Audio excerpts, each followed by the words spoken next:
to Just Energy TV. I'm your host, Dr. Rita Louise, and thank you all for tuning into today's episode. Do human alien hybrids exist? Many of us have heard about these creatures that are created on the aboard aircraft, but what's their goal? All right, I'm starting over because it's that dyslexia thing. I need to talk slower. Hi, I'm Dr. Rita Louise, and thank you for tuning in to this week's Just Energy TV. Do human alien hybrids exist? Many of us have heard about these creatures that are created aboard alien aircraft. What's their goal or mission is a mystery. But are some of these hybrids walking around among us that do not recall their extraterrestrial origin? To help us dig into this mystery, we're going to be speaking with Miguel Mendonca. He is the author of the new book, Meet the Hybrids, and let me tell you a little bit about him. Miguel is a writer based in Bristol, England. He has gained an honors degree in geography and history and studied social sciences and environmental ethics at postgraduate levels. Miguel studied and worked in sustainability field for 10 years, becoming an authority on renewable energy policy. While serving as a research manager for an international NGO, he wrote textbooks, book chapters, articles, papers, and studies providing an evidence base for campaigners around the world to push for better renewable energy laws in their jurisdictions. He lectures internationally and works with campaigners from NGOs, politics, finance, industry, and civil society on coalition building and strategy. Miguel now writes fiction and nonfiction on ufology, politics, relationships, spirituality, and consciousness. So please welcome Miguel Mendonca. Hey, Miguel, how are you? Hi, good. Thank you, Rita. Well, that is quite a change from working on sustainability to writing about alien hybrids. What brought that change about in you? Well, I'm going to try to give you the shortest version I can. Okay. I was always interested in ETs, UFOs from a very early age. I seem to recall my father giving me a book on UFOs when I was probably 6 or 7 years of age, and then Star Wars happened, which he took me to. So that's it. I was off and running. It was actually when you first read a long time ago in a galaxy far, far away, and then you see something that seems to be happening in the future.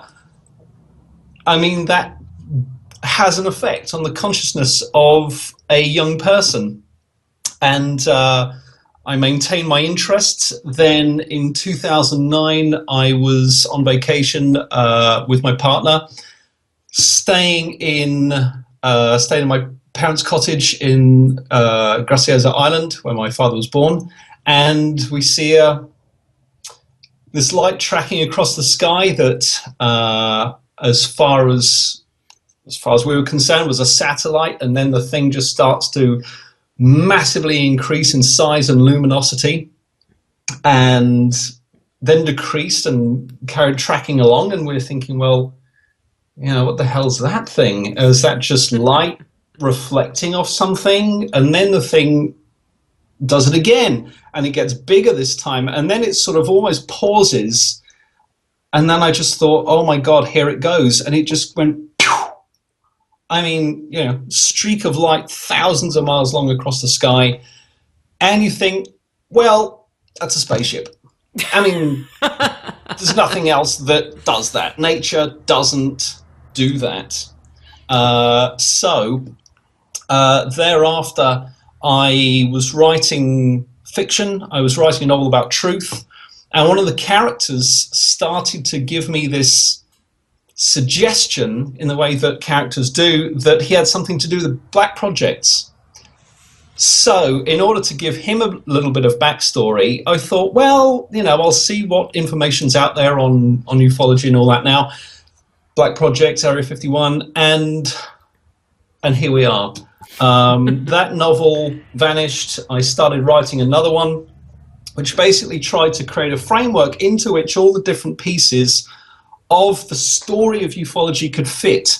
And then I discovered through Barbara Lamb's lectures the subject of hybrids, and I had an immediate connection. I felt, and I still can't explain this, I felt overwhelmingly protective towards them. And I don't know why. I don't know why.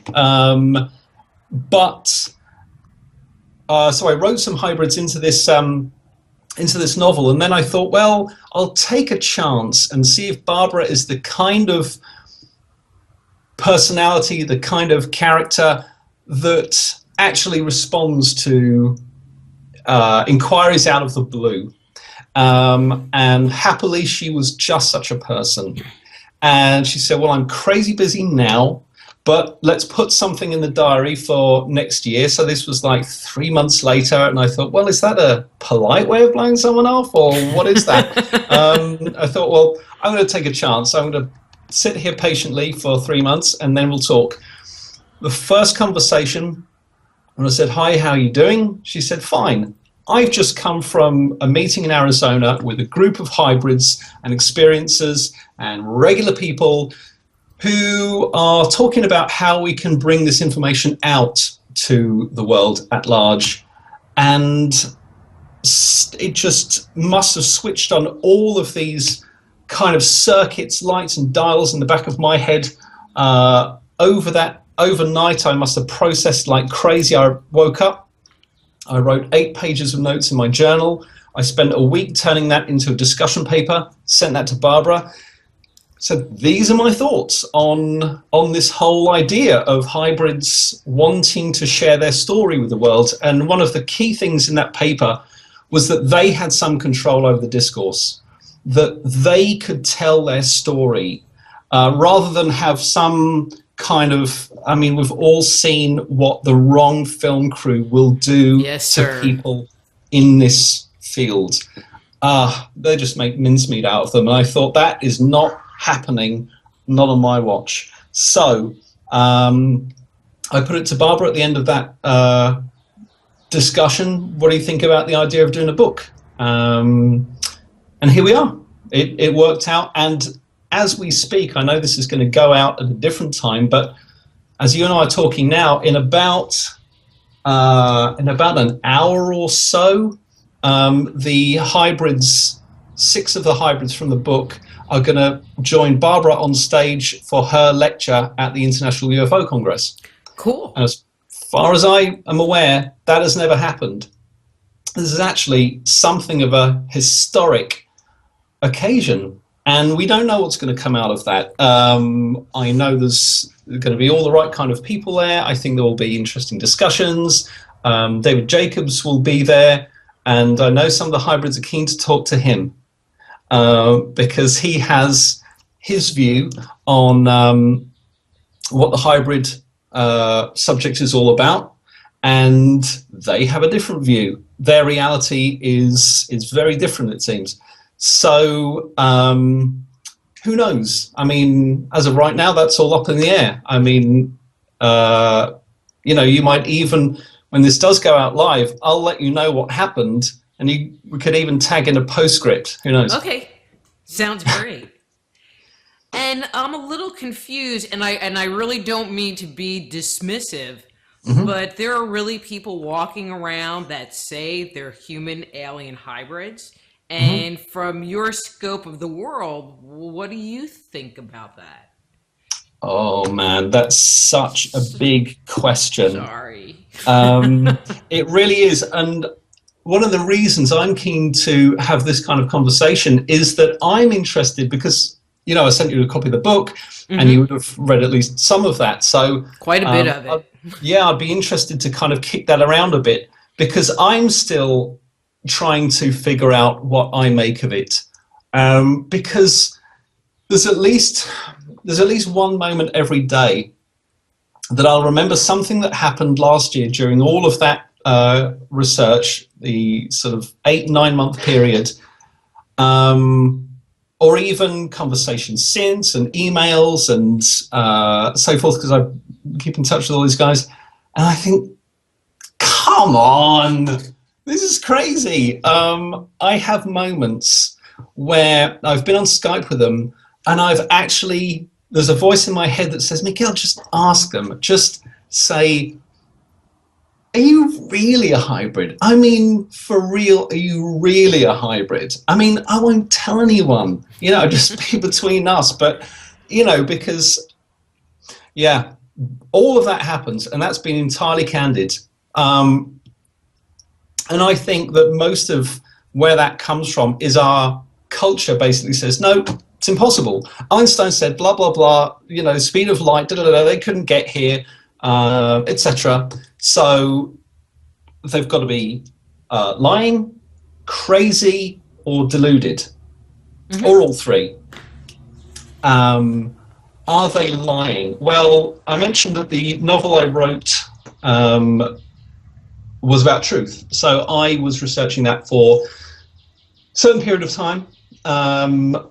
Lying, lie spotting, deception, the reason people lie, body language, all of that stuff. And just in general, I would hope that I'm a reasonably savvy person and would have a sense of when I'm being lied to, when, for whatever reason, someone is trying to mislead me about something. And I've never seen that in them. Part of that is consistency. They always say the same things, or they never deviate in terms of where they're coming from. They don't have the energy of liars. Lying takes a great deal of energy, and when I'm talking to these people, they are very relaxed. It isn't like that. You're not seeing leakage. You're not seeing signs that they are uncomfortable. It is not leaking out in their body language, in their hands, in their mannerisms, things like that. So I don't think they're lying. Could they be deluded?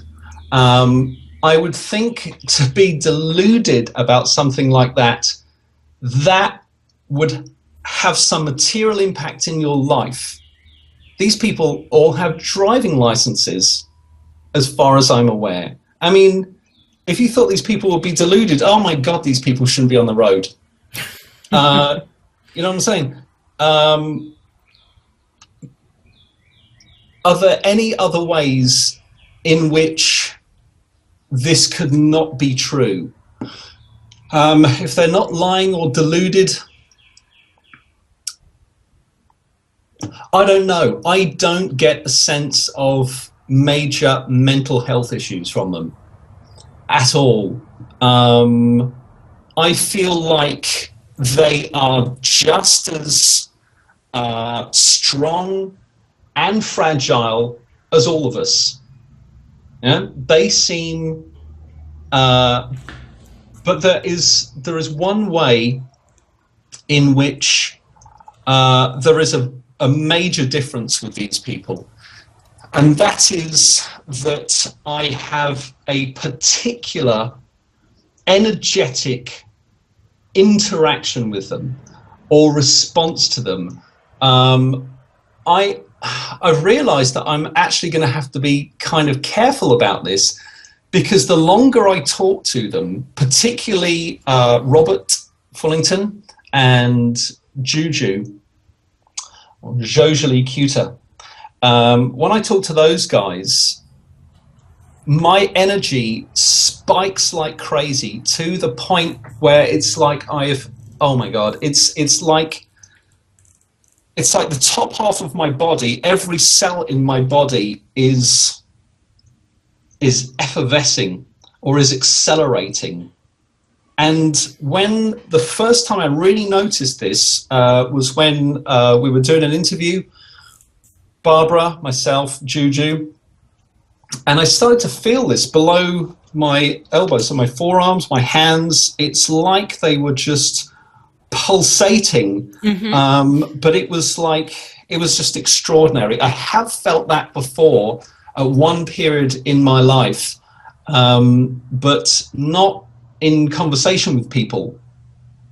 And as I was looking down, and my hands would have kind of almost been, off camera sort of thing.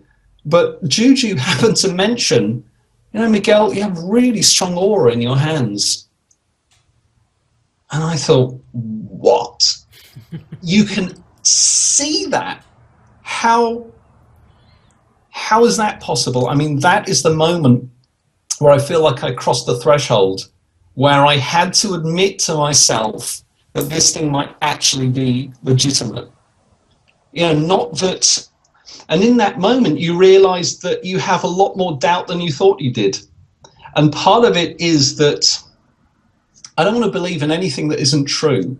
I want to understand reality in the best way I possibly can. I want to understand the whole thing. How does this work? What is this? Who's here? What am I supposed to be doing? Like, I feel like if I really understood reality, I would kind of know better how to spend my time, if you know what I mean. I'd know better what to do, and how to behave, what to strive for, etc. I mean, I feel like I have a pretty good handle on that these days. I feel like I, as they say, follow your bliss. Follow the thing that gives you energy. Anything that is taking more energy than it's giving is probably the wrong thing to be doing, for me. So let me just share my experience. Okay, so I've never met somebody that claimed to be a current hybrid, and I've never said this on air, so this is new material for people. But I mean, I work as a medical intuitive and do psychic work and have for years. I have done work, but it's been more on a soul level, and that's the way I'm going to say it, on a soul level with people, where they have had incarnations on the fairy realm. I've interacted with people that have had lifetimes on the earth, but not very many. Like, they've only incarnated here once or twice before, and so they're really uncomfortable interacting with people, and they don't like people because they don't know what to do with them. They don't understand like the social cues. I've had people that had cords to other races, like the Palladians. I've interacted with people that were definitely mantis. I mean, I'd be talking to them, the next thing I know, they got the little arm thing going on. I mean, but it's all like in my third eye, not, right. They didn't like transform, and I didn't see like their eyes like do the whole reptilian snaky thing, which would be kind of cool. But I haven't ever seen that. It just makes me wonder in myself, because that's been my experience. So I can't dismiss it in whole. But if they're just having, past life memories, that kind of soul contact with these groups. And I mean, and because one of the questions that I have, and maybe this would be a good place to bring it up, is has any genetic testing been done on these individuals? Well, no. But during, I believe, Barbara's interview on Coast to Coast a few months ago, just let you kick the telephone across the room. I just unplugged it. Yeah. While she was on Coast to Coast, apparently somebody called in and said, I'd like to do a documentary and pay for everybody to be DNA tested. And it will be, the best DNA testing available. Now, they've all been getting ready for the UFO Congress, so I haven't dived into that discussion. But I have spoken to two of them on the subject.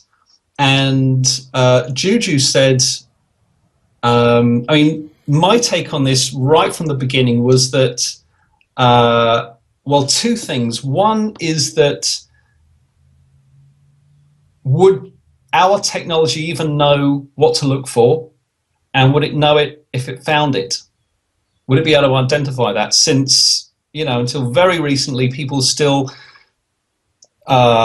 use the term junk DNA a great deal. The stuff in there, they don't know what it is. Although the last time I checked with a geneticist, she said that junk idea is outdated.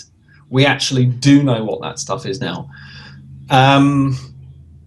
So that's part of it. The other part of it is that, to me, this whole thing is not a material phenomenon, in the sense that that's not the focus of this. What the ETs are trying to get through to us, partly through the hybrids as their reps down here, bridges, ambassadors, is that the whole of existence is really a kind of, well, it's a spiritual journey.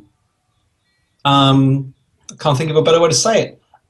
It's not a material journey. It's not how much stuff can we acquire and then chuck away and then acquire. I mean, that doesn't make any sense. The most useful thing that we can do is develop spiritually. I mean, you have to say that this week, Medvedev in Russia announced a new Cold War. He said that's exactly what's going on. And you'd think that if we had focused on spiritual development rather than material development, material acquisition, that press conference, whatever, that statement does not get issued. How do you have a war of that kind, or how do you even think that stuff up if we are all trying to develop spiritually? And I think understand that we're all one. Well, I think that the planet would be so different. I mean, because we started on a spiritual path, and then somewhere, and I'm going to say with the rise of civilization, that all changed. And we went into this whole material environment, and we've just been building on it and building on it and building on it. Yeah, so. I mean, and we can all buy into that. That's how we keep warm. That's how we keep comfortable. That's how we keep. I do like indoor plumbing.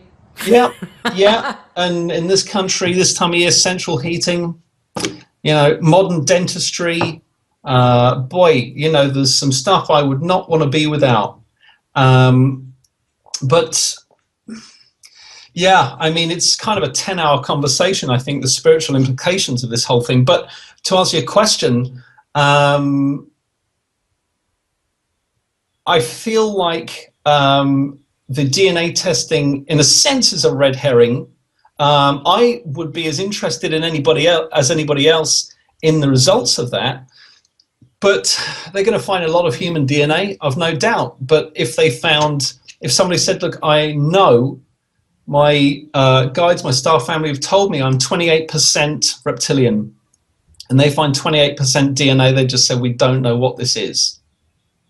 Well, but see, I would think that would be kind of confirming. I just interviewed Melanie Young about the Star Child skull, and they found some human DNA, and then they found this other group of DNA that they can't classify.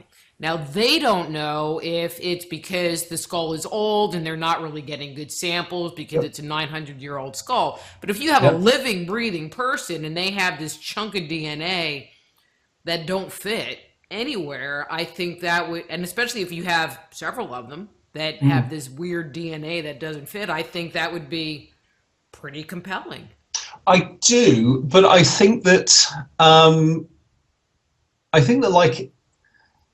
think of meditation and Buddhism in a similar way, that you can pay just as much attention to what the hybrids are saying with or without the DNA. Yes. It's like you discover meditation. You say to a friend, oh my God, it's changing my life. It's the most amazing thing. And that person says, well, I want to see the data. I want to see a report that shows exactly what is happening to the brainwaves, what the implications of that are, and then we'll talk. Well, no, I mean, well, yeah, okay, you could go that way, or you could just try it and see what happens. And I feel like the information that's been shared by the hybrids has changed my life for the better. I've no doubt about it. In many ways, it has, I feel like it's confirmed some things to me. It's opened some new avenues of thought, whether that's intellectual, philosophical, spiritual. They've impacted my life in many different ways. They make me see the world in a different way. And they've also, I feel, and this is kind of personal, it's kind of an interesting thing that's emerging. They have given me almost permission to explore my own identity in a wider sense. And so is that kind of a message part of the book? I mean, because there's your experience, which is great, and but then there's obviously for the reader, do you feel like they're going to get that sense that they can take a step back and go, well, who am I really? We have had some fantastic feedback so far, which is humbling and heartwarming and confirming in many ways. I said to Barbara when we were wrapping up the book, my God, if people get only 10% of what I've got out of this, their lives will change for the better. I've no doubt about it. And that feels really good. And we continue to get that feedback. Everybody has their own entry point to this. They have their lens through which they view all of this. Some will be more familiar with it. They will be ready. They will recognize some aspects of this and say, oh yes, I've kind of read those ideas before. I'm familiar with that. That's new. Other people, like my mother. The best critic. Yeah. What is her experience? I mean, my mother is somebody who is, in the nicest possible way, the squarest person I know. There's nothing alternative about my mother. Very, very, very grounded, which is extraordinarily helpful when you're going through this kind of process. And you want to speak to somebody who says, that's nice, dear, but it's just, not on the same wavelength. But so that helps in terms of pitching, trying to write this at a level where almost anybody can find an entry point. That's why the beginning part of it is a very gentle introduction. You're not hit over the head with ETs and dimensions right off the bat. I try to lead people into it through human culture first. Mm-hmm. What hybrids exist here? What is the definition, the function, the utility, etc., and begins to give us an idea as to how it might be that something that is not entirely human and is part something else might be useful. Hi, this is Dr. Rita Louise. We hope you've been enjoying the program today. If you'd like to hear more from this guest or other guests we've had on the show, please visit www.justenergyradio.com.